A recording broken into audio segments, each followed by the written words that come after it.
Bismillah ar-Rahman ar-Rahim. Assalamu alaikum wa rahmatullah. Ramadan Mubarak. May Allah subhanahu wa ta'ala bless all of you. I'm making an appeal for the Islamic organization known as Indian Muslim Relief and Charities. This organization is a very solid and trustworthy organization. I've known Manzoor Ghori and the people that work there for many, many years, and I think it's really worthy of our support. As you know, India right now is going through many trials and tribulations, particularly the Muslim community, but not just the Muslim community, also the Christian and other minorities. There's over 180 million Muslims that live in India, and this is one of the most extraordinary Muslim communities in the history of our great religion. Indian Muslims have incredible contribution. It was a great civilization, and the Muslims ruled India for many centuries, but now have really fallen on hard times, particularly of late because of certain political ideologies that have penetrated into some of the Indian consciousness there. So this is an appeal because about 60 million, almost a third of the Muslims that live in India live in abject poverty. They live literally on $1.25 a day, and so they're now really facing some very serious problems there, especially in certain areas, less so in the south, but we're seeing persecution, we're seeing also real discrimination, and unfortunately, and it's certainly not from all the Hindus, there are many, many good Hindus that are deeply troubled by what's happening in India, and so we should not make this an Indian Hindu-Muslim problem. This is ignorance versus knowledge, and we have to really look at it as that, because like I said, there are many very good Hindu people that are very troubled by what's happening to the Muslims. Certainly Gandhi himself did not want to see the Muslims persecuted in India, and when there were the anti-Muslim riots, he fasted the entire time, asking the nation really to change their attitude towards the Muslims. So it's very important that we support our Muslim brothers and sisters in India. Also, we've got the ongoing Kashmir problem, which is another deep crisis that a lot of our brothers and sisters are facing there. So there are security concerns, there's a lot of inequality there, and also there's a lack, unfortunately, of political representation. So it's really important that organizations like the Indian Muslim Relief and Charities flourish and are able to do their work, and they need our help in doing it. So this is an appeal to people. One of the greatest things that we can do in our faith is to feed people in need of hunger.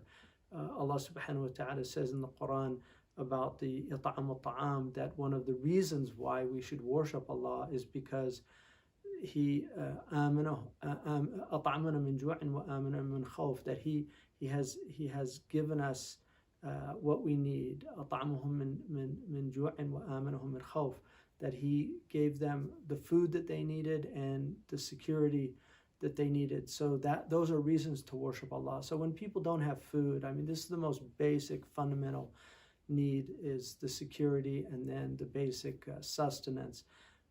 We owe it as an obligation to ourselves. One of the things that Qadi Abu Bakr ibn al-Arabi says from Andalusia, he lived during a time of an epidemic in Andalusia, and he said if every Muslim would just take one or two families and support them, this would solve all the problems. And so it's not asking for a lot from those of us who are able to. It's just asking for us to do something. And so even doing a little bit makes an immense difference, especially when you have an aggregate of people that are doing a little bit. It adds up to a great deal. And so I think the IMRC Ramadan program is an incredible opportunity for people. It's a feeding program that began when the COVID-19 outbreak began, and it's the thing about this is that right now the COVID-19 is threatening famine in several places, and India is one of them. And the UN now is estimating that more people will actually die from starvation than will die from the pandemic itself. So it's really important for us to do what we can. In doing this, we're really doing it for ourselves because it's a display of gratitude, and gratitude means that Allah will increase you in your blessings. So those of us who are blessed with the wherewithal to help those who are less fortunate, Allah will bless us in doing that. So it's really important for us to do that. إِنَّمَا نُطْعِمُكُمْ لِوَجْهِ اللَّهِ.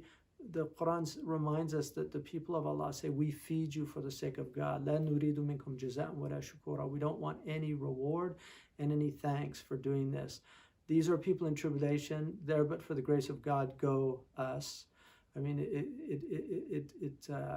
it could have been us, and so it's really important to do that. This program, it's going to feed.